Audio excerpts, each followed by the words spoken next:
Ciao ragazzi, oggi siamo in una location particolare perché siamo a Stoccolma e abbiamo fatto un viaggio tra Copenaghen e Stoccolma di circa una settimana e abbiamo lavorato in analogico con due macchine diverse. Nello specifico io ho lavorato con la mia Fujica ST705, mentre Dario ha lavorato con una Pentax. La Pentax SF1N, e Che ha montato un 2880 sempre della e Pentax. esatto, e poi avevamo dietro anche un 70-210 che in realtà abbiamo usato abbastanza poco, Sì. e, più che altro per una questione di ingombri, pesi e cose varie. E ovviamente abbiamo avuto 3000 inconvenienti, nel senso che il primo rullino che io avevo messo su l'ho caricato male. E quindi ho fatto tantissimi bellissimi scatti di Copenaghen che probabilmente non sono stati impressi da nessuna parte, quindi purtroppo ho un rullino con la linguetta entrata dentro che non so se riuscirò almeno a recuperare per, diciamo, salvare il rullino, che era 36 scatti fantasma. esatto, che era un Kodak 200 ISO, 36 pose. Me ne sono accorta per fortuna l'ultimo giorno prima di tornare da Copenaghen e quindi ne ho infilato al volo un altro che era appunto un altro identico Kodak 200 ISO e spero che almeno questo qui sia venuto fatto bene, diciamo così, metà su Copenaghen e metà su Stoccolma. Poi qua a Stoccolma abbiamo comprato, perché volevamo evitare di portarci in aereo troppi rullini che prendevano raggi passando dagli scanner, eccetera, e quindi siamo andati in un negozio qui, prezzi folli come qualunque cosa più o meno nelle città del nord.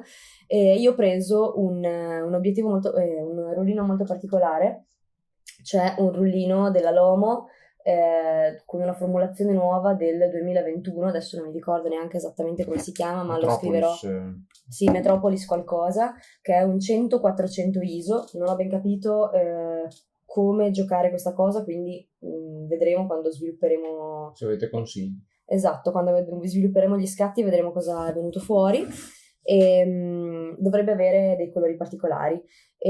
Invece Dario nel primo rullino ha usato un Milford, Inford 36 pose a 400 ISO, 400 ISO, esatto. esatto. E E si spera che abbia impostato bene la macchina, perché mi sembra aver impostato quando abbiamo inserito il rullino, abbiamo impostato 400 ISO, però non si sa adesso. ci è venuto il dubbio dopo perché abbiamo avuto un simpatico problema al momento di riavvolgerlo. E dopo che io ero, come dire, ottimista, ho detto, beh, vabbè, anche se io un rullino alla fine non l'ho portato a casa, per fortuna Per che ne ha fortuna fatto che uno c'è lui, lui. benissimo. Esatto. E quindi l'altro giorno abbiamo avuto un problema perché questa macchina è a motore per A quanto motore, riguarda. no, nel senso non è che va a vapore, no, nel senso che ovviamente è una reflex ibrida, diciamo, tra il modello di Elisa e i modelli nuovi, quindi con il sensore CCD. E, diciamo che in parte è elettrica, quindi ovviamente la batteria l'ho messa nuova, praticamente non vedeva la luce da 20 anni, no, forse di più, 25 anni sta macchina. La batteria l'ho messa nuova, però chiaramente si vede che avrà qualche motore un po' lento, avrà qualche problema, non lo so, insomma diciamo che il motorino ha fatto un po' fatica a rivolgere il rullino e quindi niente, praticamente ci siamo messi, eravamo fuori, praticamente fuori in un parco e ci siamo messi lì con la macchina dentro uno zaino con sopra 400 coperte, che sembra una brutta cosa, ma e a spingere il rullino a mano dentro, quindi è stata una pessima idea, ma alla Anche perché dopo fine. l'abbiamo fatto, visto che non siamo riusciti a farlo del tutto, l'abbiamo fatto una volta tornati in casa, avendo per fortuna un bagno completamente buio Buio. dentro l'appartamento, e siamo riusciti a riavvolgerlo bene, ma l'avevamo stoccazzato e. Mi verranno un sacco di foto su me con le dita, molto bello, molto poetico. E quindi niente, vedremo questi scatti che sarebbero stati bellissimi in bianco e nero di Copenaghen principalmente, sì, praticamente tutti di Copenaghen. Sì. Vedremo se effettivamente siamo riusciti a portarli a casa. Adesso invece dentro la macchina qua a Stoccolma abbiamo quindi dentro questa un Kodak Kodak 200 200 a ISO, colori. esatto, e io appunto ho invece questo rullino particolare della Lomo che appunto sto giocando tra 100, 200 e 400 ISO, non sapendo bene come poi dopo lui vada a gestire effettivamente l'esposizione, nel senso che non ho avuto modo di documentarmi, lì per lì l'ho visto al volo, l'ho preso in questo negozietto qua a Stoccolma. Tra l'altro siamo stati in un negozio enorme di fotografia bellissimo, in cui c'erano 1000 cose, pro foto, cavi per il tethering, una roba allucinante. Stockholm Photo Center. Sì, bellissimo. L'unica cosa che non avevo ovviamente erano le pellicole da 35 mm, niente. Però aveva una bella selezione di 120. Sì, avevano dei 120.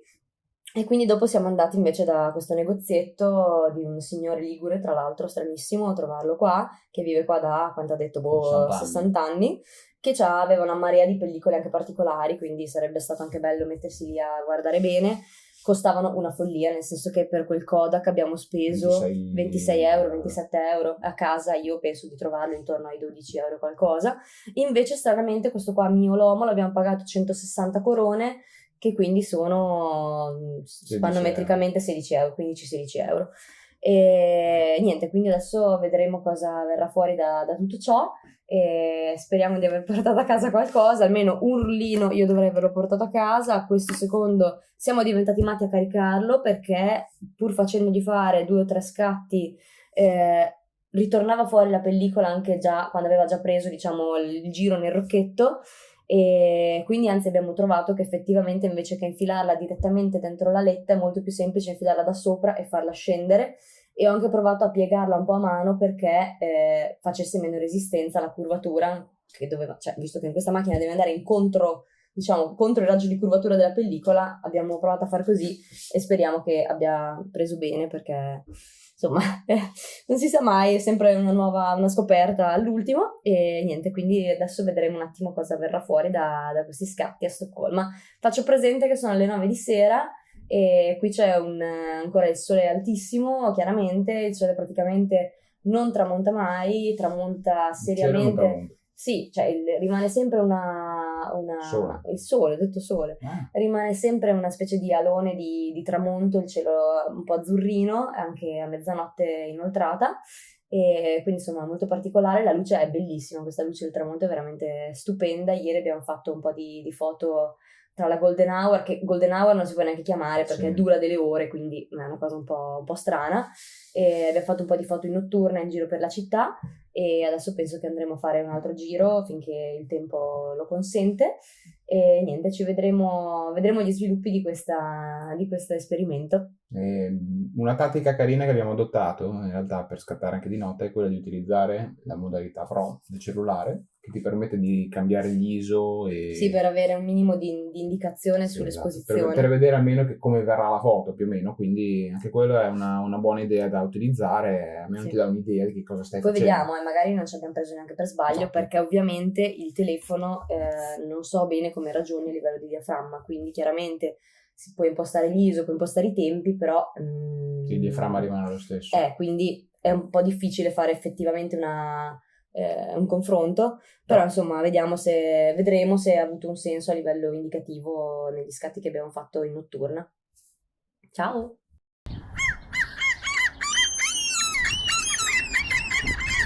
Stai un po' esagerando.